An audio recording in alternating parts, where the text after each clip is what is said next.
Hello to everyone, Remy here. Welcome back again to another video, and this one is going to be simple and interesting one. Today we are going to make some aloo potato samosas.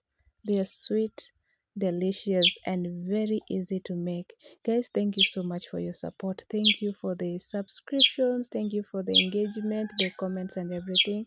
God bless you. I want to invite you to my kitchen. Let's make this today.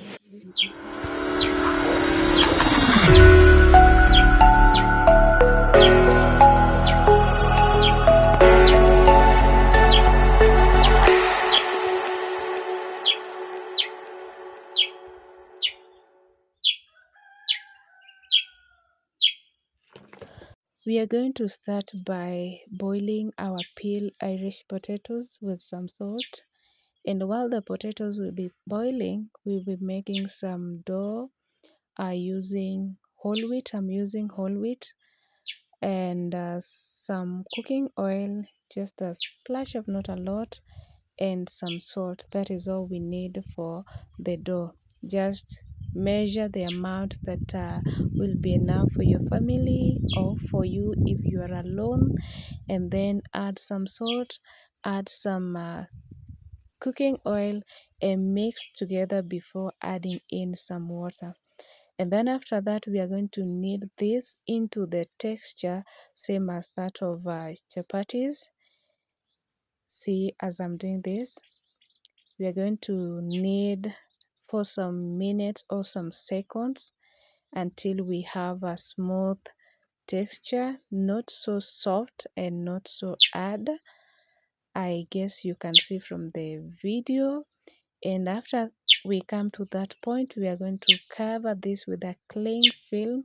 You can use a kitchen cloth, and we are going to set this aside for resting, for the gluten in the wheat to stretch a little bit, and then we are going to get it back later. As the dough is resting, let's check our potatoes. As you can see, they are already cooked, and we can prove that by passing through a knife or a fork, and it is soft enough. From there, just transfer them to a bowl, and here we have our set of ingredients that we are going to use to combine. We have some bell pepper, some cilantro or dania, we have some green onions, we have some red onions and some garlic, and then here we have cooking oil, some salt on the side, and this is what we are going to use to make this aloo samosas. We also have some turmeric there, and so what we are going to do is just mix everything together by starting by mashing the potatoes as I am doing here.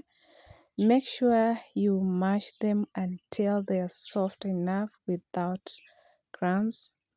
I'm going to add some salt, just a little bit, some turmeric. If you have any spice that you are okay with, that you love, that you've been using, you're allowed to use at this point. Add your chopped green onions. Then we are going to add in some cilantro, that is chopped cilantro. And then later on add some green bell peppers. You can add the red one, the yellow ones if you have them. We do not have them in the house, so we are using what is available.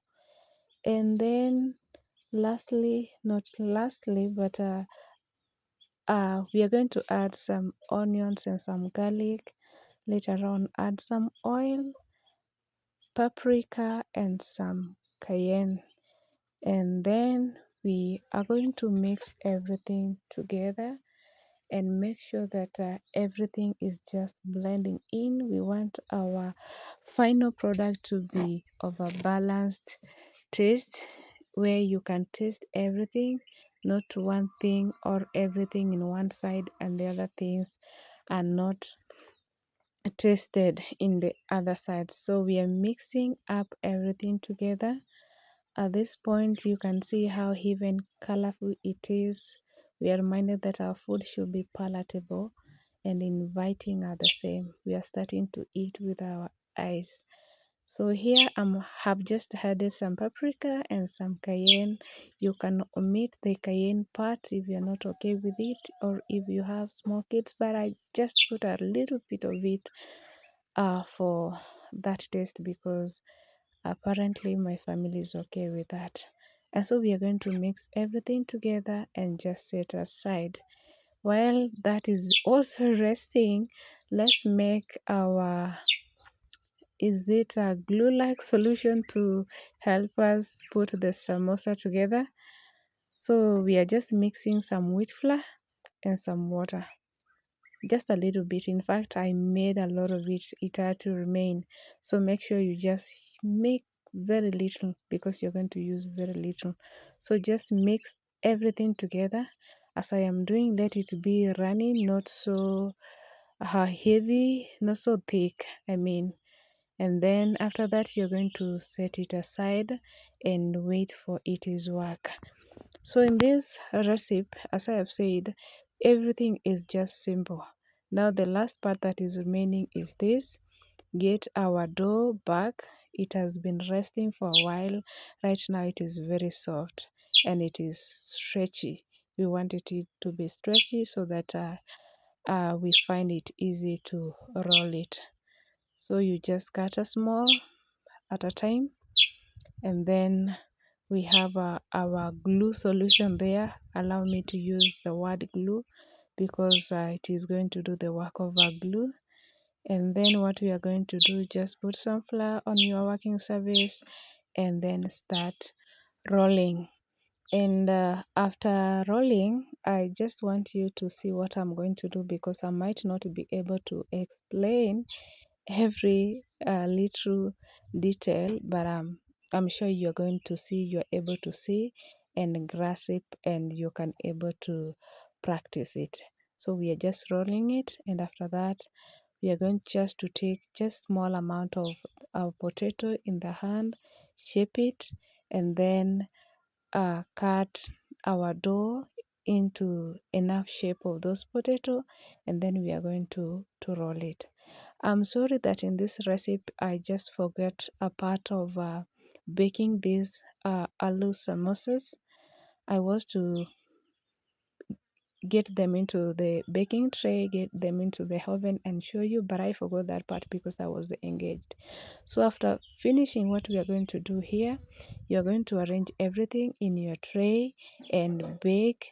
While turning, you're going to be around so that they do not burn, because they burn so fast.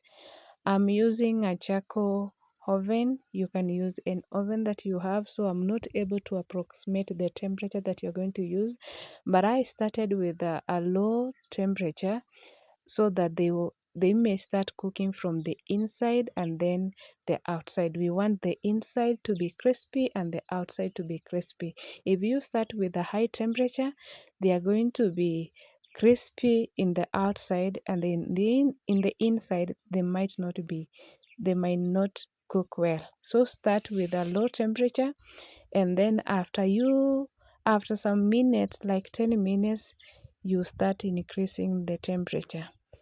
If you're using the standing oven, you can increase, I don't know to what temperature, but if you're using a charcoal oven like mine, you just add some charcoal than the one that you started with. At this point, take to your oven, bake, and then ours we served with some tomato stew, and they were so amazing. They were very sweet. We enjoyed, and we thank the Lord for the knowledge and the skills.